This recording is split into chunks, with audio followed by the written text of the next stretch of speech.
Weirdest fashion trends of the 2000s. It may shock some of you to realize that the end of the 2000s was almost 10 years ago. As we know, there are up and downs to fashion. However, it is an industry that has proved to be cyclical, and some of the cringe-worthy things you see on this list may just make their way back.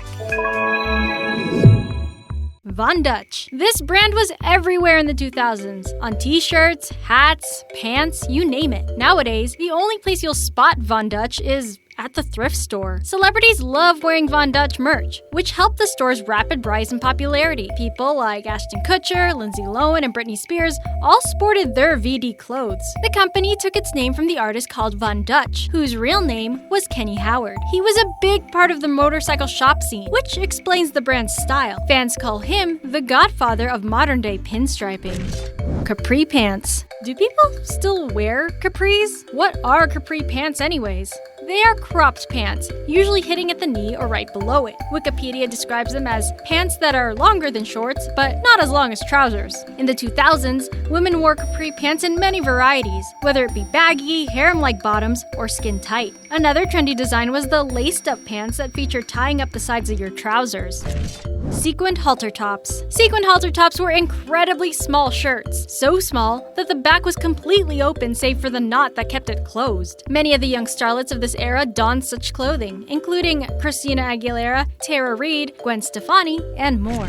Plastic bracelets. If you were in high school or middle school in the mid-2000s, then you probably remember how many bracelets people wore. The most popular were jelly bracelets. These accessories were as thin as noodles, making it easy to stack on your forearm. Sometimes you could tie them together and somehow connect them to your fingers. Avril Lavigne made it mainstream to wear leather bands with studs on them. Admit it, you wore the Livestrong bracelets in every color too.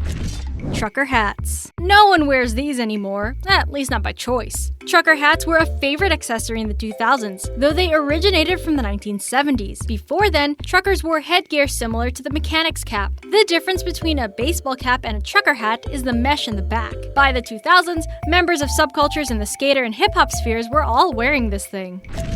Clip-in hair extensions. Hair extensions are more widely used now than they ever were. Even wigs are more accepted now compared to 5 years ago. What we're talking about right now are those cheap clip-in hair extensions that come in blue, red, green, or pink. Typically, they were available at stores like Hot Topic or Spencer's. Thankfully, people have steered towards more expensive, better quality hair pieces than before.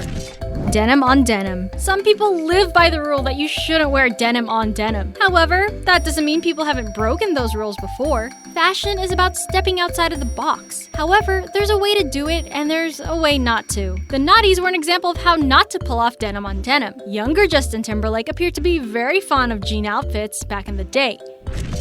Crazy hair clips. We mentioned those synthetic hair extensions, but the quirky hair accessories don't stop there. For one, people loved using fake hair to make their buns look spiky. They also loved colorful, overly decorative snap clips like these. Hair jewels, butterfly clips, and spray color were all items girls loved stuffing into their manes. Scrunchies were a significant trend too, and it's one that has somehow survived the 90s and made it to the late 2010s. Bedazzled clothes. Millennials, don't lie. You owned at least one bedazzled piece of clothing in your youth. Gluing, stitching, or stapling fake gems on your shirts, the lining of your front and back pockets, and on headbands were all the rage. Why? Well, it's difficult to say. Why does anyone make mistakes? We know that rhinestones took over the fast fashion world 20 years ago. Fedoras. Today's internet culture associates fedora wearers with the lowest tier of humanity. It's as if everyone forgot that even Bruno Mars was wearing fedoras well into 2011. A fedora is a soft brim hat that has a crease at the crown that appears pinched. These hats first showed up in the 1890s and became more trendy up until the 1940s. Fedoras can appear all types of ways depending on how wide you make the brim. The most dreaded kind is the short-brimmed one. Extra points if it's pinstriped or made out of straw.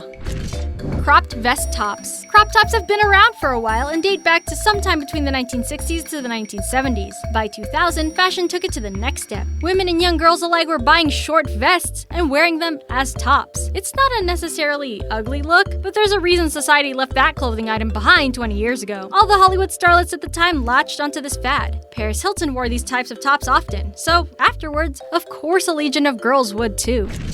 Crochet hats. Beanies, or toques, are still around, but this floppy crochet hat isn't as prominent as it was before. These crochet caps are more of a loosely fitting beanie with way more holes in them, akin to hairnets lunch ladies wore, making you wonder if these things were fashioned for warmth or to decorate your head. Fashion is a cycle, so you can be sure that these things will be on the shelves of your local Urban Outfitters and Forever 21 if it isn't already.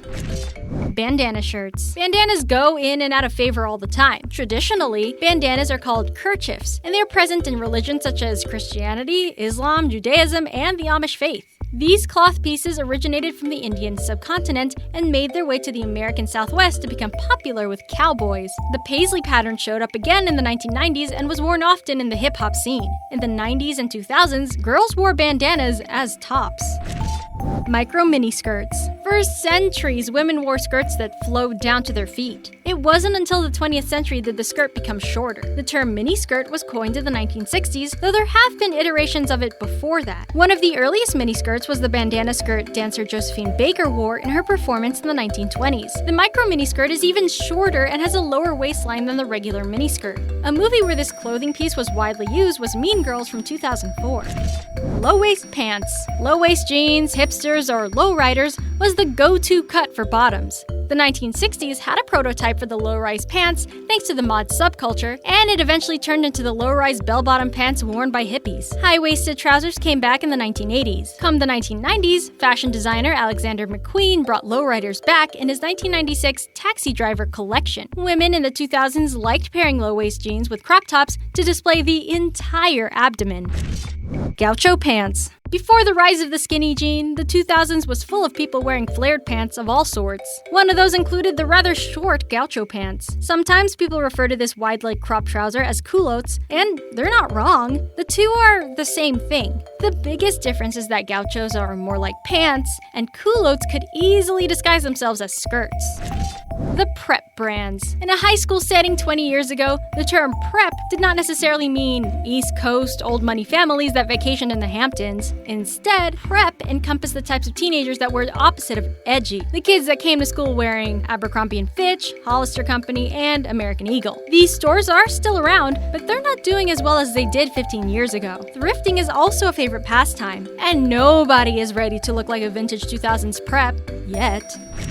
Studded belts. Let's discuss the opposite of preps. This list includes a conglomeration of emo kids, scene kids, mall goths, and skaters. Although these are all separate subcultures, they do, or at least used to, overlap. What did all these cliques have in common? They wore studded belts like this one. By today's standards, belts are used to complete an outfit, whether to cinch in the waist or add a chic touch to your wardrobe. Back then, belts were ostentatious and included graphics, bottle caps, and these dull spikes. Frosted lip gloss. Once the 2010s rolled into town, the dewy and glossy look that actresses and musical artists wore in the 2000s was out. In was the matte look. It is now 2019, and it seems both have their space in the beauty industry. Frosted lip gloss would have been unthinkable in 2014, but 10 years before that, girls couldn't wait to buy their cherry-flavored gloss at the drugstore. The more shiny and metallic, the better.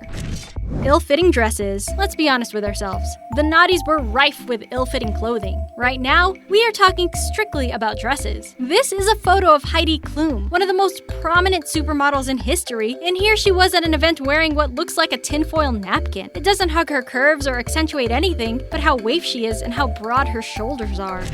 Cargo pants. Men and women wore cargo pants in the 2000s. Cargo pants and shorts were more available in the early 2000s, but as the years passed, that style was no longer marketed to women. That changed in the last 2 years when more fitted, tapered versions of the cargo pants were introduced. Maybe these new cargo pants aren't as baggy as their predecessors, but they come complete with the deep Velcro pockets and one too many zippers too.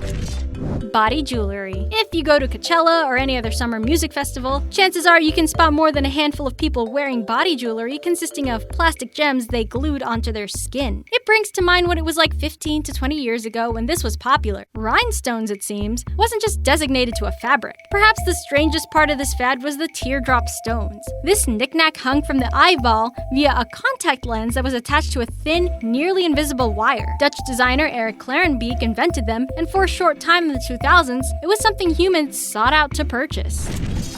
Before we reveal number 1, we have a question to ask. What is one trend Whether it be an activity, food, beauty product, or clothing from a past era, would you want to become popular again? Why? Let us know in the comments below.